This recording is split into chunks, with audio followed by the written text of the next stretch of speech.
ये घर में घुसे तो यहाँ से सिलेंडर लिया और हमारी धड़ा फूटे, उसके बाद में दीवार है, उसके बाद में पार्टी है, तो उसको पार्टी के सामने मस्जिद है, उसके साथ में एक खड्डा भी है बहुत बड़ा, तो वहाँ मैदान में सबको मारा हुआ। हमने 7 बजे फोन करके गृह मंत्री को बता दिया था और जयदीप भाई को भी बता दिया था कि इतने लोग मरे हैं, आप अब संभाल लेना। इन्होंने कुछ भी किया कि नहीं संभला। क्या हुआ, रात को 2:30 बजे मेरे नाम का FIR हो गया और FIR हो गया, देखो वहाँ था, ऑर्डर भी दे दिया कमिश्नर ने, हाँ कमिश्नर ने दे दिया। कुएं में हम लोग कुएं में वो लोग आज इकट्ठा हो गए, ये सारे बहुत बड़ा खड्डा था स्वभाव जैसा, इधर से तो आए, इधर से चढ़ नहीं सकते थे, तो मैं बहुत सभी एक ही साथ इकट्ठा हो गए। फिर क्या वो सब चिपकने लगे एक दूसरे को, मरते मरते बोले तू भी जा, तो तू काय को बचता, तू भी आ जा साथ, तो उसमें सब ज्यादा हो गया। तो फिर उसमें इन लोगों ने तेल डाल दिया, तेल टायर तो सब उस टाइम तो तेल तो पूरा हमारे साथ में इतना सामग्री था ना, आगे से हमने इतना कार्बा भरा, रात को हमने पेट्रोल पंप से इतना पेट्रोल पंप वालों ने हमको फ्री दिया था। बच्चों को औरतों को कायदे से काटा है, किसी को नहीं छोड़ा, पनपने नहीं चाहिए। मैं तो आज भी बोलता हूँ कि कुछ भी हो, लेडीज हो बच्चे हो कुछ भी हो, काटने से कुछ मारो काटो जला ना छोड़ो। अपने हिंदू बदमाश है, हिंदू बदमाश इसलिए बोलता हूँ साहब कि हमारे नजर के सामने हिंदू इतने बदमाश है, वो लोग बहुत लोगों ने लूटने मेरे, अरे सर इनको जिंदा मत रखो तो क्या अपना ये सब। वीडियो वाला आया था, मीडिया वाला, उसको भी चला दिया। हाँ, और मैं बहुत लोगों जय माता जी करके भी भाग गए, वो भी हुआ है। हमको माल जय माता जी को तिलक लगाया और बोले जय श्री राम जय माता जी भी हुआ है। तो काम तो वो पाठ्यकांड का बहुत अच्छा हुआ सब। और हम तो आज भी हम मुसलमान के सामने लड़ रहे हैं और लड़ते रहेंगे। और हमको तो एक ही है कि हमको राजकारण से कोई मतलब नहीं है। मैं तो बोलता हूँ राजकारण विश्व परिषद संस्था है, हिंदू संस्था है साहब, राजकारण इतना ही होना चाहिए कि अपन को कोई उसमें मगजमारी नहीं। अपना राजकारण कितना होना चाहिए, जैसे अपन ने किसी मुसलमान को मार के आए, पीट के आए, कैसा लगता है जब मारते तो कैसा लगता है? मजा आता है ना साहब। उसको मार के आए घर पे सो गए, तब एक ही है कि गृह मंत्री को फोन किया, पाठ्यक्रम जो तो कैसा लग रहा था? मतलब ऐसा हो रहा था कि आज कुछ राणा प्रताप और महाराणा प्रताप ने कुछ किया, उस टाइम बातें सुनते थे, आज कर दिया।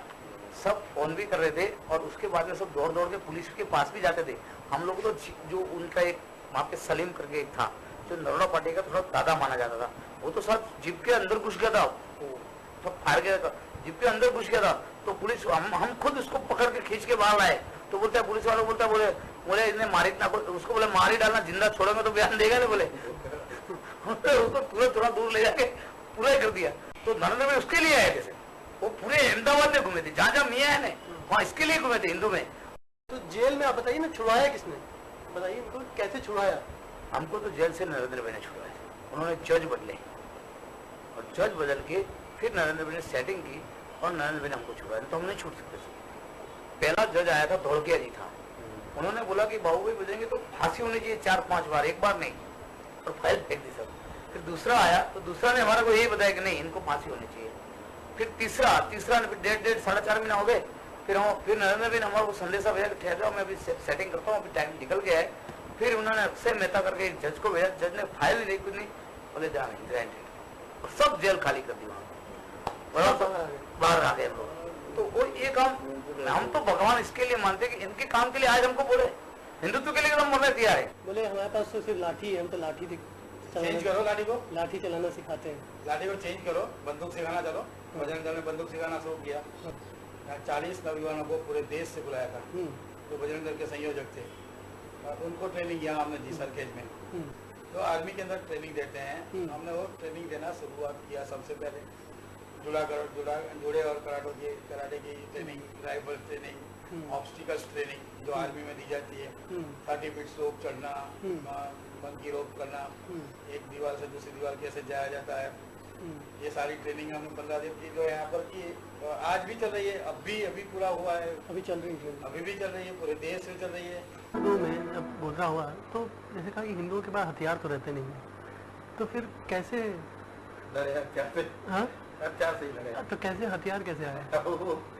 दो बातें कुछ बताइए ना, मैं लिखूंगा नहीं, लिखेंगे नहीं लिखूंगा, नहीं लिखूंगा।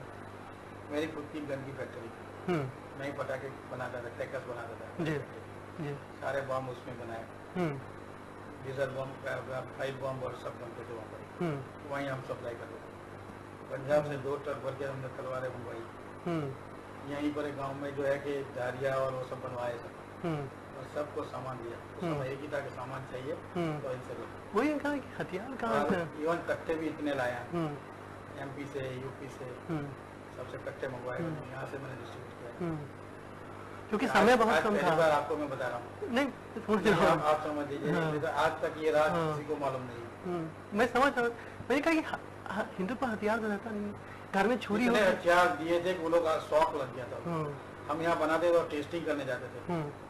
तब हम पाइप के अंदर पूरा का पूरा जो है कि लॉन्चर बनाते थे, यहाँ फैक्ट्रिया में साइड में से लॉन्चर, और उसके ऊपर पाइप, 4 की पाइप लगाते थे, और हम पूरा होल बंद करके उसके अंदर छड़े लगाते थे तिलियों के, तेल के, और पीछे 555 का जो बॉम्ब आता था ना, उसकी वाट लगा देते थे, उसको जलाते और फाड़ते थे, 9 इंच की दीवार तोड़ती थी।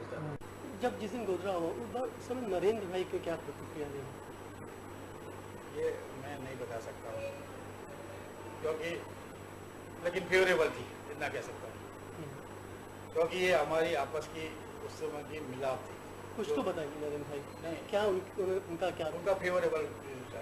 लेकिन हम ये क्योंकि स्टेटमेंट हम नहीं कर सकते। जो उन्होंने किया है ना, वो शायद किसी मुख्यमंत्री ने नहीं किया होगा। मैं कहीं इसको कोट नहीं करूँगा, मैं वैसे भी आपको कोट नहीं करूँगा कहीं भी, किसी किताब में। तो उन्होंने जो 3 दिन का मोहलत दिया था, जो भी करना चाहो कर लो, 3 दिन के बाद में बंद कर दूंगा, ये उन्होंने खुलेआम कहा था। और 3 दिन के बाद बोला कि आप बंद कर दो, और सारा बंद हो गया। 3 दिन के बाद आर्मी भी आ गई, सब कुछ आ गए। 3 दिन का मोहलत दिया था, 3 दिन में जो कुछ करना करो, कहा उन्होंने। यस, मैं इसलिए कह रहा हूँ कि वो जो कहा है वो कोई भी मुख्यमंत्री नहीं कह सकता है। आपसे बात हुई थी उनकी? मैं बता रहा हूँ ना कि हम सब वो मीटिंग में थे, उनको सरकार जाने थी। आज जो आज परेशानी हो रही है उनको, हर तरह से केस खुल रहे हैं, हर तरह से सब लोग उसको विरोध कर रहे हैं, यहाँ के लोग उनका विरोध कर रहे हैं। अभी बीजेपी के लोग विरोध कर रहे हैं, बीजेपी के लोग, क्योंकि जो किया है उससे उनकी छवि जो इतनी बड़ी बन गई है, वो दूसरे पॉलिटिशियन बर्दाश्त नहीं कर सकते। तो 2 चीज होती है, मिसकैलकुलेशन हो गया। नहीं, फिर क्या होती है कि कांग्रेस मानो एडमिनिस्ट्रेशन होता है, तो क्या करती, he never allow Hindu to beat Muslims, right? So they using their administrative force just to pull down the Hindus. But so thereafter the second hero in the name of Narendra Modi came, and he by giving oral instruction to police that we remain with the Hindus. So because the entire kingdom is with the Hindus. ये बात सही है कि जब मोदी 27 फरवरी को गए गोधरा पहुंचे, तो वहाँ पे बीएचपी के लोग कार्यकर्ताओं ने उनको मारा? नहीं, मारा नहीं था। हाँ। अब ऐसा है कि 58 बॉडीज पड़े, अब शाम को याद रहे, तो वो तो बोलेंगे नहीं आपने क्या किया, सुबह 8 बजे से शाम तक नहीं पहुँचे। इसके लिए, और पुलिस का बंदोबस्त थोड़ा ज्यादा था, तो उनको जाने नहीं दिया।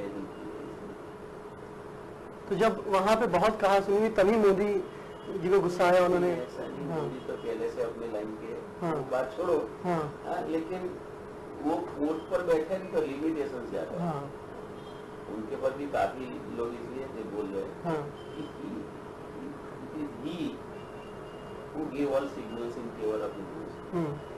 तो रूलर हार्ड होता तो फर्क नहीं होता। जी सर, जैसे नरेंद्र मोदी गोधरा से लोग क्या है जिस दिन 27 के बाद, आप उनसे मिले थे? नहीं, वो सब मैं सवाल जवाब नहीं दूंगा।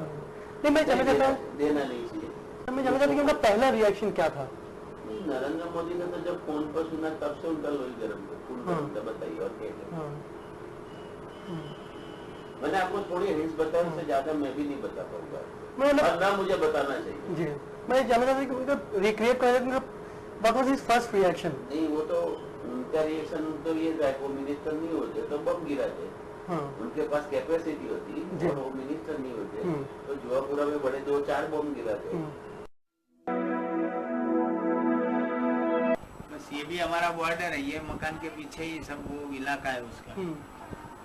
यहाँ भी उस समय गुजराकांड के समय रात को करीब 11 बजे से धंधा चालू हुआ था लड़ाई। तो दूसरे दिन सुबह 11 बजे तक हमने फाइट किया था यहाँ पे। अच्छा, उधर से भी फायरिंग करी उन लोगों ने? वो लोग नहीं, इस बार तो पूरा हिंदुओं के पलड़े पर। लेकिन क्या हुआ था कि जो 20-25 साल से हमारी नजरों में जो लोग थे उनको चुन चुन के मारा इस बार। इसमें ये हुआ। हमारा तो प्लान था पूरा गोधरा जला देने का, मुसलमान सबको जला देने की पूरा यही प्लान बनाया था। लेकिन फिर यही सब ये लेके आना, समाज संभालना। और फिर वहाँ पे सब वीवीआईपी की विजिट लग गई। हाँ, वो सब सोनिया गांधी आ रही हैं, सोनिया आई, वो सब आए। कर्फ्यू लगा तो शायद मिल नहीं सकते थे या नहीं, हमारा तो कर्फ्यू तो आज की तारीख में भी लगा हो तो भी बाहर चले जाते हैं। गलियां ऐसी है और नहीं है तो हम तो वैसे रोड पर भी निकल जाते हैं। उस समय हुआ 8-10 लोग बैठे थे एक जगह पे, उसमें ये स्ट्रेटेजी हुई कि भाई बदला तो लेना ही है और एक बार दिखा दो तो 8-10 साल की शांति हो जाएगी। नरेंद्र भाई ने भी अच्छा उसमें सहयोग दिया। नरेंद्र भाई ने उस समय क्या रिएक्शन था उनका जब गोधरा पहुंचे या गोधरा के बाद जब वापस आए? क्या था, उन्होंने उनको खुद को आक्रोश जबरदस्त था।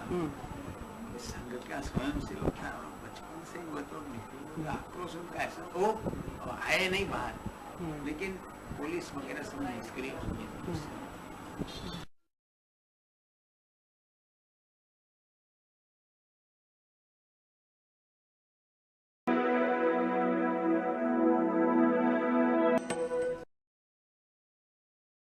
इसमें क्या है, शुरुआत में जो माहौल एक बना था तो वो माहौल में जुडिशियली, पुलिस डिपार्टमेंट, सब लोगों को भी इंटरेस्ट आ गया था कि चलो भी हेल्प, हम भी हिंदू है। और थोड़ा अगर कुछ म्यूजिक का तान में जो लोग डांस कर लेते हैं बस ऐसे कर लेते हैं, अगर म्यूजिक नहीं बंद हो जाता तब पता चलता है कि सलाह में हम थक गए। तो ऐसी पोजीशन जो बिल्कुल कोई कार्यकर्ता है एकदम स्ट्रॉन्ग वही रह सकता है, ये जो कमिटेड हो। बाकी दूसरे लोग जो हम लोग खींच के लाते हैं वो साले ढीले पड़ जाते हैं। पर जुडिशियली में भी मेरे पास आज भी मैंने अभी 2 जजों को एक किताब दी, दिल्ली मेट्रोपॉलिटन मैजिस्ट्रेट का चुकाता था कुरान के बारे में, जो जिहाद जो प्रवीण भाई साहब ने लिखी है, मेरे पास जिहाद अभी लिखी और वो मैजिस्ट्रेट का चुकाता है। तो उसके अंदर जो ये लोगों की जो डिमांड है या ये लोग जो मानता है वो लोग क्या मानते हैं, तो उससे जो धर्म जनून है वो बहुत ज्यादा है और उसकी कंपैरिजन में हमारा बहुत कम पड़ता है। तो अपने खिलाफ कुल कितने केसेस यहाँ रजिस्टर हुए पूरे जिले में? पूरे जिले में 1400 हुए थे रजिस्टर। और महसाना का तो मुझे मालूम नहीं। अच्छा। नहीं, मोडासा में बस वो टोटल होके 1400 थे। तो इसमें से कम पहले कमिट हो गए 600, 550, 600, बाकी के में समरी भर गई।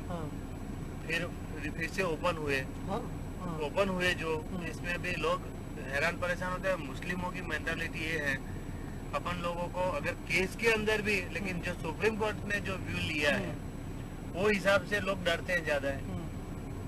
ये नीचे वाले जजों में डेयरिंग नहीं है।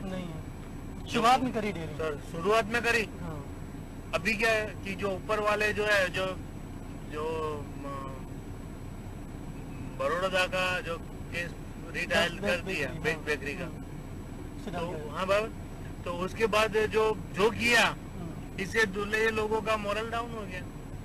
लेकिन फिर भी आप लोगों का सहयोग है तो कुछ, वो तो हमारी तो जिम्मेदारी है, तो हम करते ही हैं। हम तो मैंने अभी यहाँ के जो भी मैटर मैंने निपटाई तो मैंने मियाँ लोगों को बहुत दम भी लगाया था कि मैं बोला तुम इतना ऑफिसर हो और 3-4 दफे बोलते हो अलग अलग दफे, तो लेट स्टेटमेंट है जो ये एविडेंटरी वैल्यू नहीं है, फिर भी जो ये नीचे वाले जज है ना वो खुद गलत करते हैं। समझ लो कुछ ना कुछ तो ऊपरी वाले से बहुत डरते हैं, जाने पुलिस वाले हो, करप्शन नहीं करता हो सामान्य पुलिस वाला, फिर भी अपने एसपी से बहुत डरेगा। क्योंकि उसको तुरंत सस्पेंड कर सकता है। और पुलिस का अब क्या रवैया है? पुलिस का रवैया जो केसेस रीओपन हुए, जो इसमें क्या है, उसको खुद की नौकरी की डर है, वो हिसाब से बहुत ज्यादा अपने अगेंस्ट नहीं जाते, हाँ, हेल्प करते हैं, वही मानते हैं। पैसे संकलन ने कुछ इसमें योगदान किया? पैसे इसमें योगदान ये लोगों ने ही कर दिया, ये आरोपियों ने कर दिया। लेकिन जब मैं पास्ट में जब मैं संभालता था ये डिस्ट्रिक्ट का सभी केस, तो मैं आरोपियों के पास से कोई पैसा लेता नहीं था, और वो लोगों के गांव में मीटिंग करता था, और वो लोगों के गांव में मीटिंग करके जो भी पैसे वाले आदमी हो तो उसको एक बोलता था कि अगर आपके पास इतने पैसे हैं तो कश्मीर में या पंजाब में, हरियाणा में या यूपी के कई डिस्ट्रिक्ट के अंदर कई लोग ऐसे भी हैं कि जिसके पास करोड़ों रुपये, अरबों रुपए की प्रॉपर्टी थी, लेकिन आज उसके आसपास में सब मदरसा बन गया, सब चले गए। तो अगर आपके पैसे जो काम में नहीं आए समाज के लिए तो क्या करोगे? तो किसी के पास है 5,000, 10,000, लाख रुपया, ऐसे लेके हमें 5 लाख 7 लाख रुपया, कि जो केस के अंदर हमें समाधान करना ही पड़ा है। ऐसा था कि डे लाइट मर्डर था, और डे लाइट में तलवार मार के उसको काट डाला था 5 आदमियों ने, और जिसने काटा इसके बदले अच्छे आदमियों का नाम लगा दिया, मेडिकल स्टोर्स का वाले का नाम, फिर नहीं बिलोड़ा में। तो फिर उसमें मैंने 4,60,000 में समाधान करवा दिया, पर सामने हियरिंग भी करता। मैं पब्लिक प्रोसिक्यूटर हूँ 2003 दिसंबर से, मतलब 2004 से हूँ ये पब्लिक प्रोसिक्यूटर। यहाँ पे भी आता हूँ तो मुझे पर डे 400 रुपीज मिलते हैं। मैं ऐसे मेरी खुद की कार लेके आता हूँ, भाई वो LPG गैस से चलती है, मुझे पर डे 200 रुपीज का खर्चा लगता है, 50 किलोमीटर 200 किलोमीटर का। तो 200 रुपये के लिए मैं आता हूँ, खाली एक सिर्फ मोरालिटी के लिए कि अपने जो भी काम है, हिंदुओं के काम है यहाँ, क्योंकि बहुत डेंजर मैटर थी, तो चलो मैं खुद रहूं तो किसी को तकलीफ नहीं पड़े। हाँ, सब में ये अपने हिंदू लोगों को बोलता हूँ, तुमको मेरे सामने देख के हंसने का नहीं, बोलने का नहीं, मैं डांटूंगा भी सही, मुझे जो करना है वो करूंगा, आपके लिए करूँगा, सब मैटर में चला दूँ।